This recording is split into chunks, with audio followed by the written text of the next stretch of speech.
There comes a point in life where things start to feel the same. You wake up, you check your phone, you go to work, you go to the gym, you eat, you scroll on Instagram and YouTube, you sleep, and then you repeat it. And like, the days are fine, they aren't bad, but they also aren't that engaging or memorable either. And the more that this starts to happen, you find that your weeks start to go by quicker, months go by even faster, and every now and again, you get this uncomfortable thought in the background saying, is this it? As if to say, I'm living life, it's pretty good, I'm working towards things, but it just feels a bit meh. Like you're living, going through the motions, but just not really feeling it. That's what life on autopilot feels like. And the tricky part is, it definitely doesn't happen suddenly. It builds slowly over time. It would have built through your daily habits, your routines, your responsibilities, through doing the same things over and over again until they became automatic. And you need that, right? It's helpful, it gives you structure, it helps you function, it helps you work towards things and achieve things.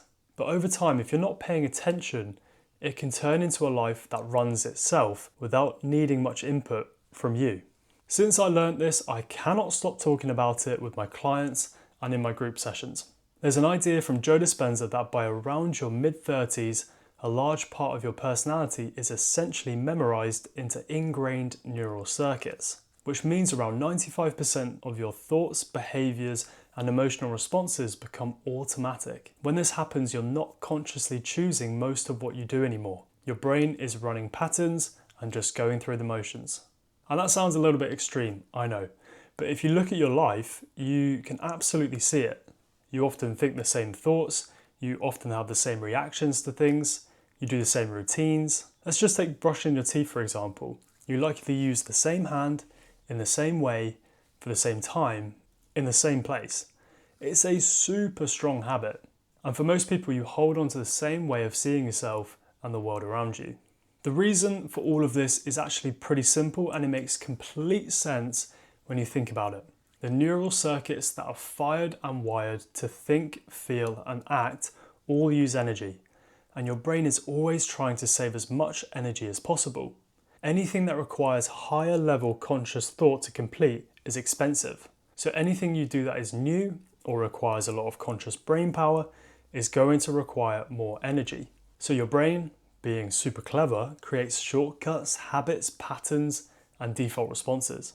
The more something is repeated, the more automatic it becomes. An example I always use in my group classes is driving. Remember how difficult you found driving to be on your first lesson, how nervous you were, how useless you were at changing gears, how much you stalled, how much you had to concentrate. But then fast forward to now, where you could be driving on the motorway whilst daydreaming, singing to Taylor Swift, and thinking about what you're having for dinner. And then you arrive at your destination and you go, mate, how did I even get there? That's crazy. Crucially, this isn't magic, it's the fact that your brain has strengthened those neural pathways for driving so much that it doesn't require you to consciously think about it all the time. This is all super useful for survival, and it means that you don't have to relearn how to live every day. But the downside is that it also means that you can get stuck living the same version of your life over and over again without really questioning it. And this should be alarming for someone who wants to continue to grow throughout their life. And here's where it gets a little bit more interesting. As humans, we're wired to prefer safety over the unknown. When we hear a growl from the bushes in the savannah, we would stop and be cautious rather than mindlessly sticking our head in to see what's there. Choosing the safe and known option has served the species way more than choosing the unknown. So our brains will choose this time and time again. The known is predictable, the unknown isn't. And your brain will often choose predictable over meaningful every time if you let it. So that's why people stay in routines, jobs, and environments that no longer serve them and hold on to identities that just don't fit them anymore. Not because they're unaware, but because stepping out of that feels uncertain, and uncertainty feels uncomfortable. Therefore, we feel like it's the wrong decision.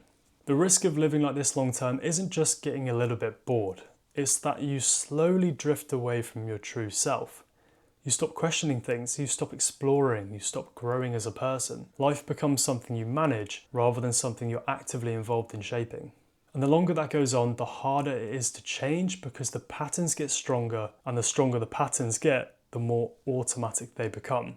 So the solution isn't about blowing your life up and making some massive change overnight. It's about moving out of autopilot and into more intention. From unconscious patterns to conscious choices, like waking up from a dream, to quote Sam Harris. So here are 3 simple steps that can help you break out of autopilot. The first step is becoming aware. Start by noticing where your life feels repetitive, where you're acting automatically, where your days kind of blur together. Most people skip this step and go straight to trying to change things, but if you're not aware of the patterns, you'll keep falling back into them. That's how they work. And now that you know the science, it makes sense. To make this easier, do a short journal entry each night before bed and reflect on the above. It will take you, 10 minutes max, but it will allow you to see where your patterns currently are. The second step is building the skill of being present. This involves actually paying attention to what you're doing whilst you're doing it. And strap in for this, I'm going to sound like a granddad here, because it seems like everything in life right now is trying to get you to do the opposite. Social media, the news, our 24-hour society, fast food, consumerism, you've heard it all before. Everyone's competing for your attention. The skill of being present protects you from this and allows you to still engage with all of these things, just in a healthier way. Being present will help you notice your thoughts, your habits, and your reactions in real time, because you can't change a pattern that you're not aware of in the moment. To start this, just type in 5-minute mindfulness on YouTube, do it and make it a routine. It won't be long until it becomes your new normal.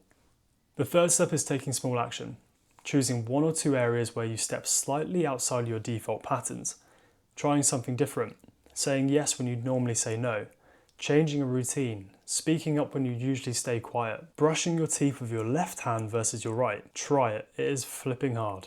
It doesn't have to be extreme, it just has to be intentional and on purpose.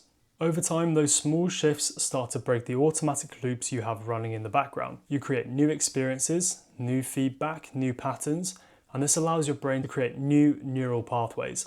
And that's where life starts to feel less repetitive and a lot more engaging again. If you're like, yep, this is me, and you want to go deeper into this, there are a couple of books that have been really useful for me that have helped me become less automatic over time. Drum roll. Of course, Breaking the Habit of Being Yourself by Joe Dispenza.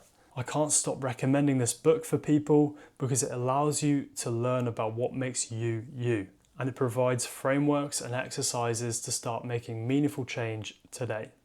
The other is The Power of Now, which focuses more on presence and awareness. It's the go-to book for understanding present moment awareness, in my opinion, and it helps you step out of constant thinking and allows you to reconnect with what's actually happening right now, which is a big part of breaking out of autopilot. Listen, if you're driven, motivated, and committed to personal growth, and you're not practicing some sort of mindfulness, what the fuck are you doing? Sort it out and start a 5 or 10 minute routine. You have 5 or 10 minutes, I know you do, and it could change your life like it 100% changed mine. At the end of the day, the goal isn't to destroy your structure or routine. We all need that to grow. Instead, it's to stay connected to your life whilst you're living it, to make sure you're choosing your direction, not just repeating it. So if life has started to feel repetitive, take that as a signal, not that something's wrong, but that something is ready to change. And if you want help stepping out of these patterns and building a life that feels more intentional, that's exactly what I help people do in coaching. And there's a link in the description where you can start a chat with me to talk about your current situation.